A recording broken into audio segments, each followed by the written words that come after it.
Good morning. Happy Sunday. It's 9:14. I guess there's 2 weeks of fantasy baseball left. Fantasyanalyst.substack.com. Also on Fantasy on SI.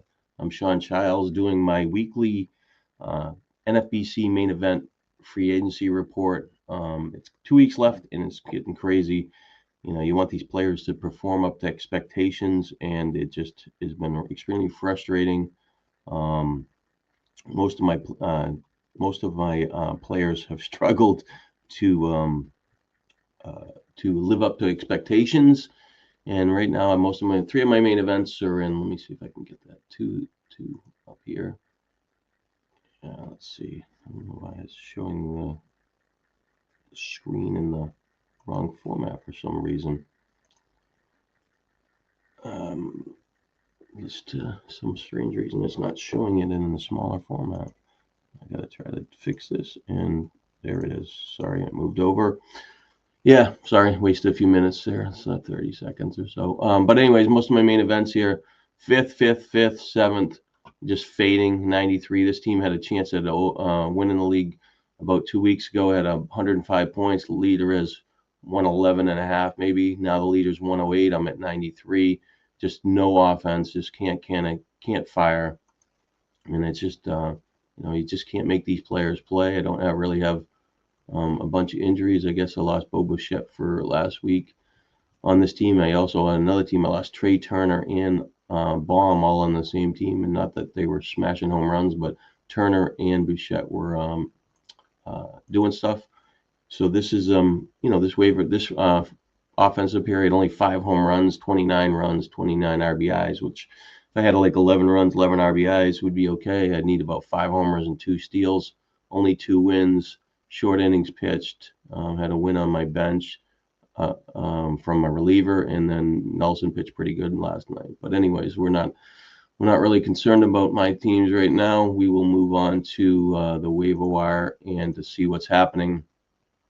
Just trying to breeze through this just to give a feel for what is going on in the player pool. We're gonna at the catcher position. I guess in the Angels they placed the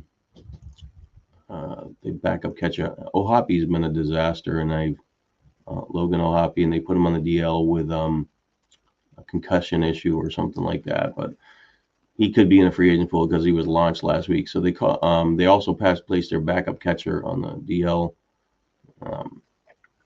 DNR, and then so it looks like Sebastian Rivero is going to play a little bit, and he's at AAA. He had 264 this year, 9 home runs, 45 at bats, 31 runs. Strikeout rate was okay. Kind of a journeyman. Been at AAA 1, 2, 3, 4 seasons. Had a little chance in 2021 and 2022 in the majors at 21 and 22, which suggests that he was probably a decent talent, but just hasn't fired. And so at bat wise, he is viable. Let me just see if Ohapi, because I'm the one that kicked him to the curb.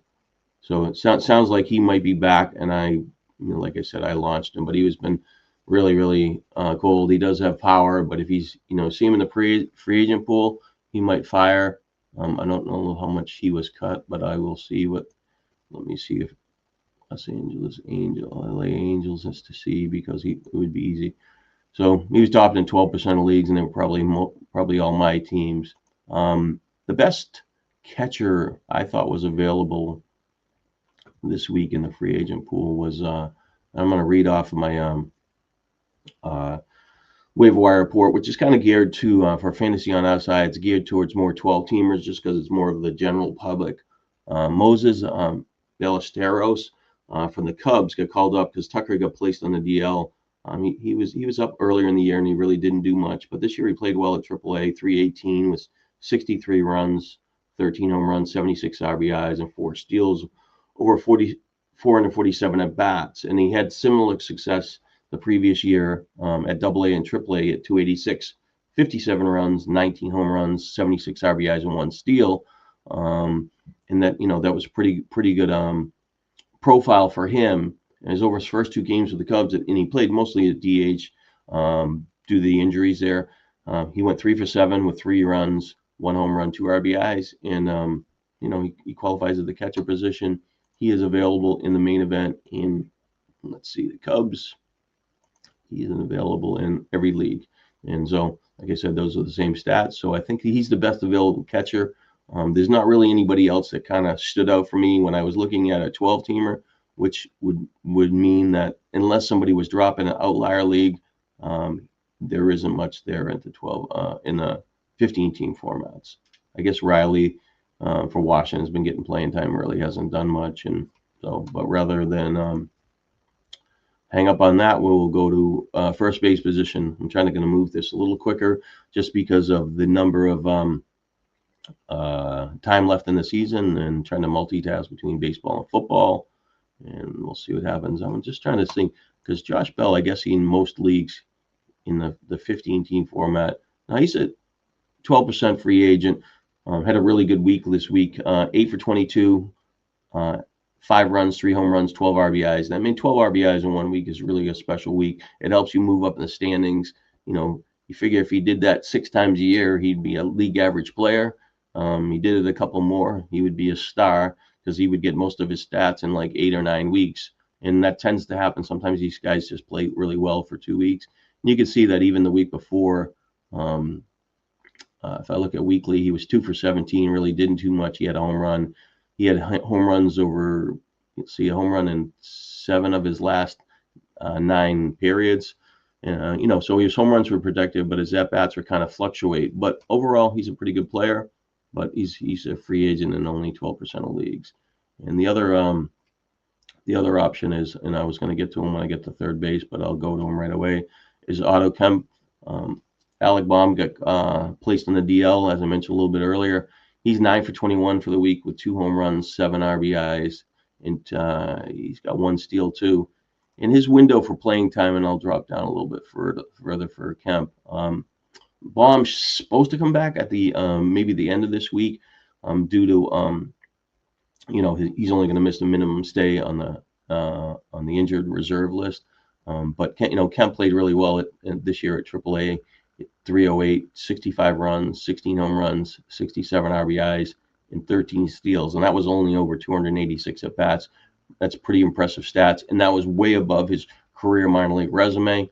But with Philadelphia over his first 47 games, those stats I showed earlier were this is before that. So he hit only 224, 17 runs, 4 home runs, 17 RBIs, and 1 steal, over 147 at-bats. He does qualify at outfield. And if he's playing hot, he potentially get more playing time, maybe, especially with Philadelphia. I think they have at least a 12-game league in the division, but they're kind of competing for the home field advantage. So that is going to be a factor in his longevity of his playing time. Anybody else at first base?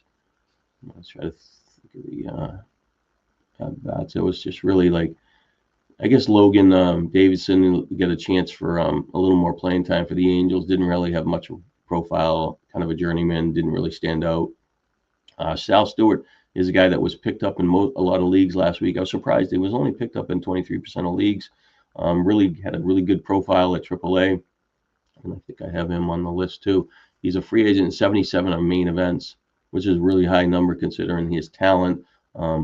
So he has 4 hits over 24 at-bats with 3 runs, 2 home runs, 3 RBIs, while whiffing 8 times over his first 10 games with the Reds, but he only had 6 starts. So the trick with him is, are they going to give him enough playing time? But he does have talent based on he really played extremely well at AA and AAA this year.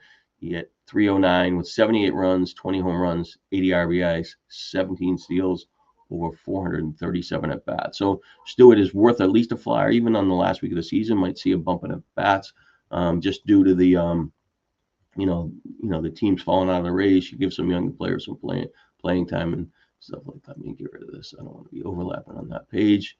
I guess Miguel Vargas is somebody else that qualifies, but I'll get to him in a little bit later. So that seems like it was pretty much it at the first base position. But I will mention Troy Johnston. He's a guy that I mentioned earlier this season because he had like 30 steals in the minors and gave you a potential out at first base with speed. He really didn't do much, but yesterday he had a really big game. He was 2 for 4 with 2 runs, 2 home runs, and one of them was a game-winning home run, 3 RBIs, and he struck out 2 times. But he has, sprinkled in some steals since he's been called up. With Miami, he's 22 for 83, so he's hitting 265, 3 home runs, 10 RBIs, and he only has 2 steals. Like I said, there is more underlying speed. Is he in the lineup every day? He's 13, so he'd sat like 2 games in a row. He wasn't in the lineup. One of those could have been an off day, but he played 4 or 5 days in a row. He was at least got at bats, but he didn't play before. So with a big game, you think he would get a little more playing time, but he's not far from a lock. But if you're chasing speed at first base, maybe he's a week, I would say a week 27 flyer, maybe, could throw on your bets because, you could be way ahead in home runs and you're just looking for a body that could steal a base. We're going to go over to second base position. Tyler Freeman, not Tyler Freeman, that's not who I'm looking for. I'm looking for the other Freeman of Texas. Let me skip down to him for this. Sorry. I was surprised that Cody Freeman for Texas. He was utility only since he was called up. He finally qualified at second base, which makes him more playable, especially spending those teams that got like Ohtani and somebody else, good utility players. They couldn't get him in the lineup, and he probably really didn't qualify to be matched like top corner infielders or power outfielders. But anyways, he's 98% free agent, qualifies to second base. This week he was 5 for 18 with a run, 3 RBIs. He played well over the last, let me see, look at this thing. The last 2 weeks, he had 38 bats, 10 hits, about an average a little bit low, but he had 5 runs, 1 home run, 6 RBIs. So the counting stats were pretty good over this stand, but his batting average was a little bit down. When he was at AAA, he had 336 over 384 at bats, 75 runs, 19 home runs, 71 RBIs, and 8 steals. And this information that I'm reading off of is on my Substack page, and some of you would get emails. It is much easier to see it on the Substack page, and it's just anytime you see the profile, most likely in this tinted light green, it is coming from the page there. There was 3 other options at second base that stood out for me that were viable, but Freeman is. I think that just he's got a pretty good opportunity. I think he does have talent. He is a balanced player, and he is a viable option there. I'll talk about Thomas Sagassi. Mason Wynn went on the DL for St. Louis, and he was playing anyways at second base, but he's going to shift over to shortstop. He's a guy that I mentioned a few weeks ago that he has potential to help in batting average, and he has kind of done that over the last 5 weeks. He doesn't have a home run and only has 1 home run this year, and let me just switch to that just to talk about, because I think I listed him at shortstop, but I think he's got 1 home run over, what does he have? All year he's got 219 in bats. He's got 1 home run, and that's not including last night. I know he had a good game, but over his last 31 games before last night, and last night he had, let's see here. Last night he had 3. It was 3 for 5. So before last night, he was already hitting 272 with 12 runs, 10 RBIs, and 3 steals. And those are really, really, below par counting stats for the number of bats. I think there was 114 at bats over that span. But he was, being productive. And in 2024 in the minors, he had 21 home runs, 67 RBIs over 518 bats. So there is more power to his profile, and he has a little bit of speed. But the draw here is most likely batting average for somebody. Look at the last 4 games, he had 4 hits. His last 3 games, he had 4 hits and 3 hits. And he's got 8 of his last whatever. So he's just, like I said, I think he's an interesting player that potentially could maybe surprise and power down the stretch. And but he would be my first target at shortstop, and I'm talking about second base right now. But anyways, so weekly, Brian Raccio for Cleveland. He has been really consistently good for the last, let's say, last 8 weeks. He just kind of does stuff. His batting average this week is 6 for 19. He only had 2 runs, 1 RBI, and a home run last week. He has 3 home runs over the last 5 waiver periods. His RBIs have been pretty good over here, 5, 3, 3. The only trick for him is that he hits it in the bottom of the lineup. Even had 6 RBIs before. He hits in the bottom of the lineup for Cleveland. So it's hard for him to be really kind of productive and impactful. Overall, as for the season, he only has 4 home runs and 299 at bats. and 6 steals, so those numbers don't stand out. But if you're just looking for at bats and he has potential to do something, I think he is at least an intriguing player who also qualifies at shortstop and second base. Maximo Acosta got called up earlier from Miami. Had a really really good couple of weeks there. He had 3 home runs over his first 24 at bats. Looked like he had a decent profile, but he's getting at bats due to an injury. But he only had 4 hits over 18 at bats. So last week he struck out 7 times, which is a little bit high. But he did have a steal, and I'm going to bring him up here because of I just want to show, and I know that I talked about him last week. That this player here at AAA this year, he was he hit 234, which is below what you're looking for, but he had 14 home runs and 31 steals over 394 at bats. So he is helpful in 2 categories, and hopefully you can catch a flash out of him. And the other second baseman is the Geloff player from the A's. He's kind of continues to strike out too much, but he has been pretty good, at least of doing stuff since he got called back over. He's been up for 3 periods, scoring periods, this week. He has 14 hits over 46, 61 at bats. Not really that great in batting average. But then he has 8 runs, 2 home runs, 6 RBIs. He has 1 steal. He profiles as a player with a 20 skill set. If he's playing at home, he's a little more attractive. But a couple of years ago, he looked like he was going to be a little better player. But strikeouts have kind of caught up to him and just been a problem. 42 strikeouts and 86 at bats. It's been a little better recently. Maybe not recently, so it's 29 over. Yeah, he's still striking out too much. But if he's playing at home, he could be flash, but he's not. Ideally, he's a kind of a batting average risk there. So, but as far as playing time, they are giving him at bats. There isn't. I talked about Sagasi at shortstop. I really didn't see too much. You could see he listed probably the top 12 or 15 at least at bats over the last week, and Ratio the same. And then we skimmed down, and the only other player that kind of stood out for me, I guess, Willie Castro is getting some at bats, and he does have an underlying speed, but I'm not attracted to him. Joey Ortiz is in some free agent pools, and because he was hurt and went on the DL, I think that he would be viable. The other shortstop is. And I'm not, and I know he didn't even play. I don't even get it. I'm like talking about, Lawler for, he's only 19% owned, but he had a little mini streak where he had, he came off the bench last night, but he had a hit in, 3 straight games. He had a hit in 5 of the last 6. He stole a couple bases. We played really well in AAA. And I was like, at some point, they just keep rotating him out. Like, why wouldn't you just give this guy a little more at bats? But he does have the, teams chasing speed. He does have what people are looking for. And I think that he would probably, stand out as least like maybe the last week of the year. If you're same thing, way ahead in some categories and you want to put him in, I think that he would be viable. And Hassan Kim is another player that he's played for the Braves, really didn't do much, but he's a 9% free agent. So I would think I would be interested in him. As far as, third base position, I mentioned Otto Kemp. The other option is Miguel Vargas, who was really, I think I listed him Vargas as an outfielder, but he was trending before he hit it. He said that play where he was sticking his glove out and got run into, I think it was Judge coming down the line for the Yankees. Missed 10 days, came back.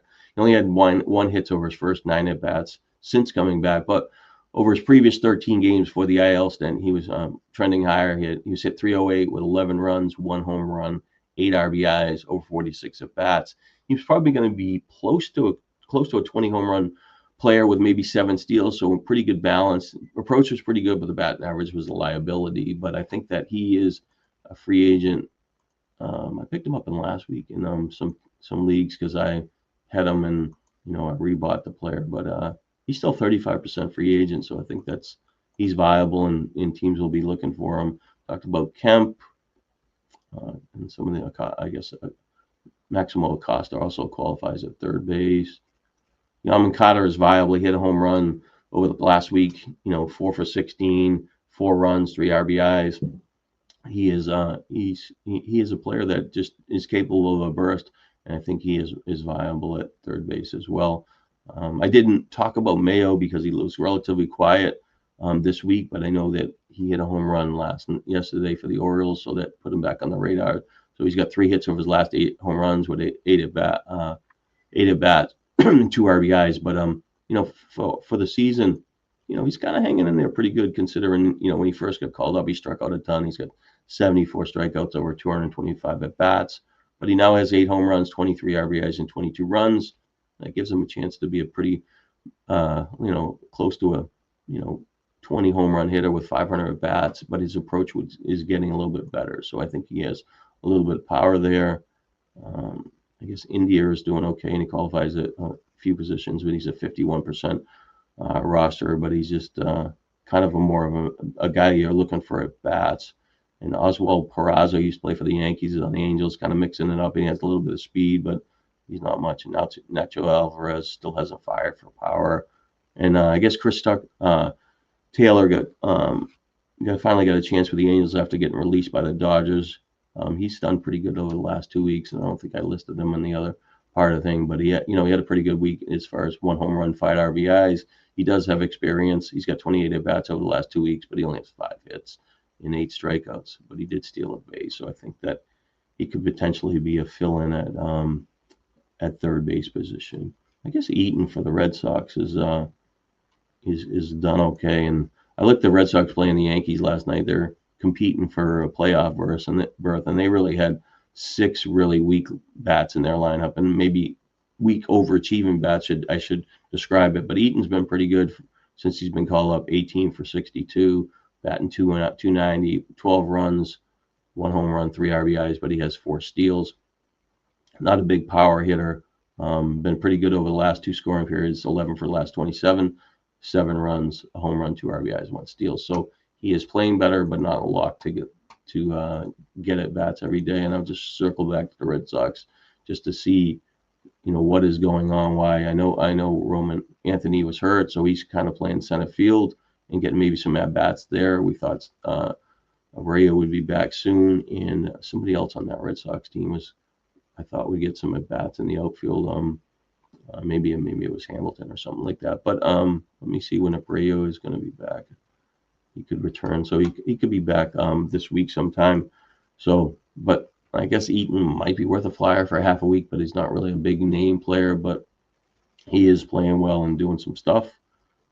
As far as the outfield position, I will detour. So Harrison Bader he was hot over, really smoking hot over his last 29 at bats. He had 15 hits, 29 at bats, and he got bumped to the top of the lineup when Turner got hurt. But he is available in 12-team leagues, but not in the 15-team main event. So I'm going to skip down to this. So Bader, we talked about Vargas. So Lyle for Washington. I'm sure that he was a pretty attractive player last week, and I would imagine he got scooped up in almost all leagues. So he's 2% free agent. So let me see. And Miami is the other player, and I think that. So yeah. So here Roberto Hernandez for Miami has played well this week, and I guess more impressively, he had a good game against the Tigers, but he hit a home run off Tyreek Skubal, and he has 5 for 20, batting average only 200, actually 250, 6 runs, 1 home run, 4 RBIs. Over his previous couple of weeks, the week before he had 3 runs, 2 RBIs, 2 runs, 3 RBIs. The previous week, he'll hit a little bit better batting average. In the minors, he was I don't have him listed there. Let me just go to the minor league thing. So I didn't add that to his quick little Substack profile. Let's see where he was doing in the minors. I will talk about Victor Mesa as well. Victor Mesa Jr. Let's see here. So this year at AAA, he hit 220, but he had 9 home runs, over 141 at bats with 21 runs, 21 RBIs, 6 steals. Kind of struggled at batting average at AAA, but he was at AA. So in 2024, he was a much better player. He had 14 home runs, over 209 at bats with 40 runs, 40 RBIs, 3 steals, and he hit 268. The batting average was more helpful. It's not like I think the strikeouts, even with the majors, weren't that high. A little higher when he was this year when he was at AAA at 60 57 or 163 at bats. So he's actually made better contact since getting to the majors, which is a pretty good sign. But he's not, like he hit a home run this week, and maybe that's a factor for being a little more attractive. But the other player on Miami that not that he's lined up to get playing time, Victor Mesa Jr. He played well in the minors. He doesn't really have much of a chance for at bats. I guess he's got some at bats over the last week. 5 hits over his last 13 at bats. But anyways, he played pretty well this year at AAA in limited bats because he started the season with an injury. 305, 6 home runs, 26 RBIs, 19 runs, with only 3 steals over 120 at bats. And you'd like to see him get a bump in playing time, but he is at the bottom of the pool, and he is a free agent. The other one is from Miami, the other Joey Weimer, formerly of Milwaukee, and he played a little bit on Cincinnati. He only hit 182 in the minors this year with 253 at bats, struck out 79 times, so that was a pretty big number. And I know he has 3 home runs, for Miami over 47 at bats, 11 RBIs. Those 11 RBIs look all right, but he struck out 20 times, so he's probably a little more risky than, when you look at him from a distance. But the strikeouts were a factor. But I just wanted to look at him because he was in the. I noticed him at the outfield pool. Parker Meadows Jr. He could be rostered in a lot of. I don't think Parker Meadows is a junior, but I added that for some strange reason. But I think that he's probably rostered in a lot. I guess 37% free agent in the main event. He's batting leadoff over the last few games for the Tigers. That gives him a bump in the counting stats. But he was 8 for 21, 5 runs, 1 home run, 4 RBIs. He was kind of on the DL for like 3 months, and he's battled injuries all season. But he will probably be a top player just due to the lineup chases where he's hitting at the top of the lineup. I think he will be attractive. He doesn't have enough of a resume of like this year to kind of piece together what he did in the minors and stuff like that. But he will be a player of interest. And Michael Hellman of Texas Rangers has been really good over the last 2 weeks. And this isn't, I don't think it counts last night, but 13 for 44, hit 295 with 10 runs, 4 home runs, 15 RBIs, and 2 steals. So that's really kind of winning fantasy assets for 2 weeks in a row. But his 2005 season, but his major league stats have outplayed his 2025 season at AAA, where he only hit 231 with 15 runs, 9 home runs, 37 RBIs, and 12 steals over 281 at bats. The counting stats were pretty good, and when you add those together, just a little trail in batting average. But he is, I would imagine, I know I picked him up in one league last week. I think I had him in for half week. I thought I had him in for the full week. I didn't own, but he's on 11% owned, so he's 89% free agent, and he's actually 7 for 16 for the week with 9 RBIs, which is a pretty good stat. So he will be a popular play, hitting down a lineup. But he could be. I put him in that. He sits in the hot hand category, but he could be kind of a waiver wire trap. And the other player that if you're chasing some speed, Jake Magnum of Tampa is still running. Victor Robles has a little bit of speed. He's been getting a little more at bats, I believe. He had 14 over the last week, and I just check that out just to make sure I'm saying the right number. But he hasn't stolen any bases over that period. So which are kind of sad. So since coming off the DL over the last 8 games, I'm going to hide this. He has 8 strikeouts over 24 at bats, no RBIs, no runs. 3 runs. He's 1 steal and 1 caught stealing. But he has stolen base potential. He stole 34 last year. He hit for a lot better batting average than expected. So he would be a speed out in the outfield, and he's getting playing time. The other one that's kind of a sneaky one, I think you can get him for free, and he just really hasn't. He's not going to pop this week, but he did steal 2 bases. I don't know what he did yesterday. So he's got 6 steals since getting a chance in the majors for the Angels, over 107 at bats, but he's only hitting 224.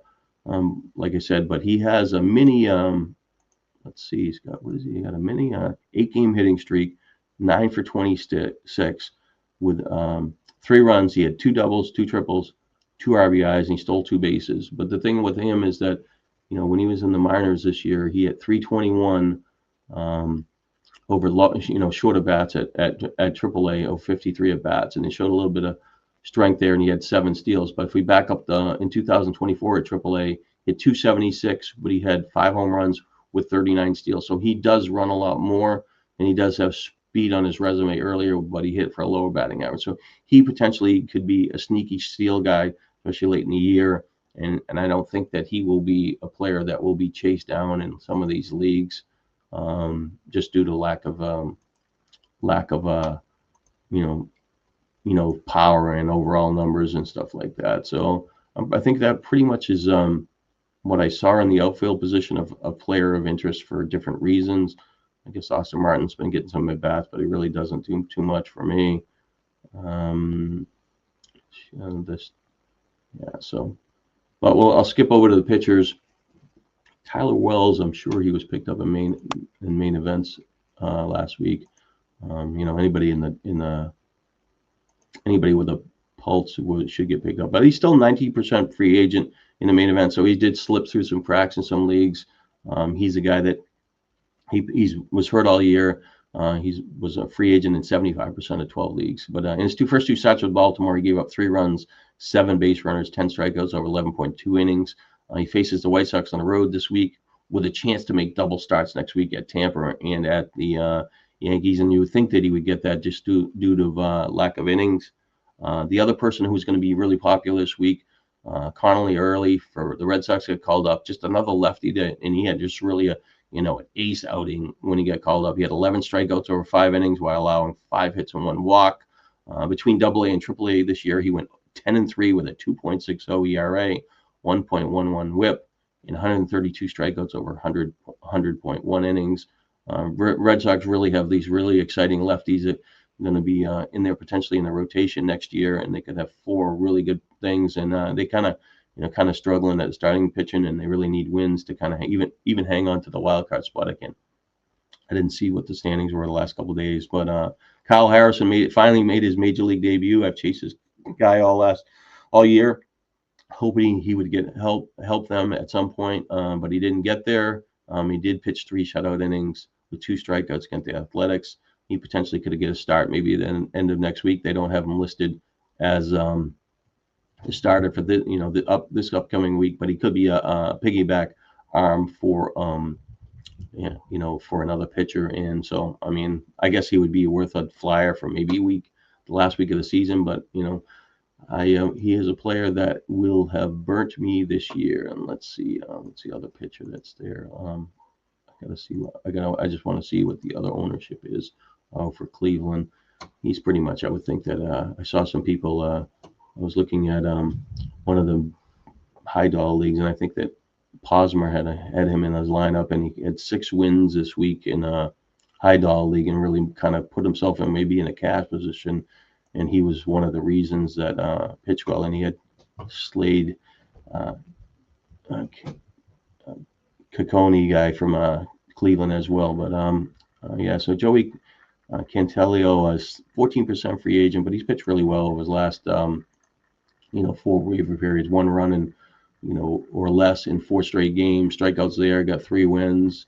Last game, pitched 8 shutout innings with 4 hits and 5 no walks and 5 strikeouts. So, but he's available in some leagues, but he's not a player that's interest. If for somebody looking want to chant a double start flyer, or chasing strikeouts and stuff like that, Kyle Freeland pitched well over his last 2 games against Padres and Dodgers, two pretty good teams, to give up 1 run, 12 base runners over 13.2 innings with 15 strikeouts. He has two starts this week at home against Miami and the Angels. And let's just see, Freeland is going to be a free agent 95% of the league. So he will be definitely a person that they're going to chase his previous stats, and his overall numbers for the season aren't that great. I'm surprised that somebody didn't make a run at him the last couple of years at the trade deadline, but he will definitely be one of the better double starters to pick up this week, I would think. But anybody in Colorado could be dangerous. And then let's see here, Ryan Weathers. I'm not sure. I mentioned him last week in a write-up, but I don't think I talked to him. Weathers got picked up. He's only a 9% free agent. He pitched all right last week. He pitched 5 shutout innings through 88 pitches. You know, and he wasn't that great in his rehab starts, but he was really good last year, and you know, he draws a road start against Colorado this week, and then next week he potentially could have double starts, Phillies and the Mets, but he's not a free agent. So Brandon Sprout for the Mets made it in major league debut last week. He made 2 starts over the last 2 weeks. Yesterday's 6 shutout innings with only 3 strikeouts, but they're really a good, impressive performance. But between the 2 games, he gave up 3 runs, 13 base runners, over 12 innings with 10 strikeouts. And I gotta, you know, refresh my memory. I can't even remember if he was picked up in many leagues last week. And let's see, Mets. Let's see here. Game starts. Let's see. Yeah. So he was he's an 81% free agent. So he will be a popular player as well this week. He's pitched a lot of innings, so I don't know if he's got a lot of life. He's going to face the Nationals this week, but they could potentially shut him down because he's going to be close, pushing to like 150 innings, and he pitched maybe a 108 last year in the minors. But you know, that's you know, so that he'd be one of the better players. I'm just gonna see how much time I'm at in this project here. So I'm moving a lot quicker, 37 minutes. But let me just skim through the starting rotations just to see if somebody changed since yesterday. And a lot of these players for, you know, starts haven't been confirmed, and there's a lot of scratches. Let's see, early Red Sox.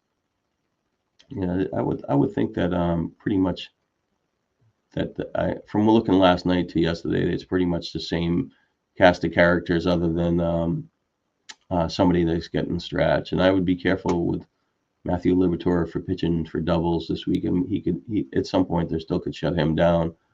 I guess Parker Mitchell pitched all right last week, and he's got double starts, so people can give him a flyer. Let me just bring him up because I know he's been kind of a guy that's just really underperforming, kill teams, you know. But last week he surprisingly he only gave up 2 runs over 7.2 thirds inning. He pitched in Miami, he only had 2 strikers and got a win. He had 1 and 3, 7 straight starts, and really had, you know, kind of bad numbers all in the year. So he is going to be a risky double start pitcher this week. But he will be a free agent in many leagues. Faces Atlanta, who just can't hit, and he faces the Mets last game of the season, which might rest some players, or they could be eliminated. Who knows where that stands? But you know, he does face Strider, who Strider hasn't been that great. So rather than prolong this, I just want to get this quick and, you know, at least give you something out there. And that whole write-up is there on the Substack and got emailed. So pay attention to that. You know, it's much easier to scroll through it and look at those things, and it's a better look, I think. And it would be a better look if I wrote you know, what I thought the bids were, but it's late in the year and everybody's got you know, short money, so I don't think it's much of a factor. But you know, time for me with football is you know, compromise doing multi things. So I'm going to ship this out, and probably a couple hours, takes about 45 minutes to upload. And good luck, and we'll see what happens.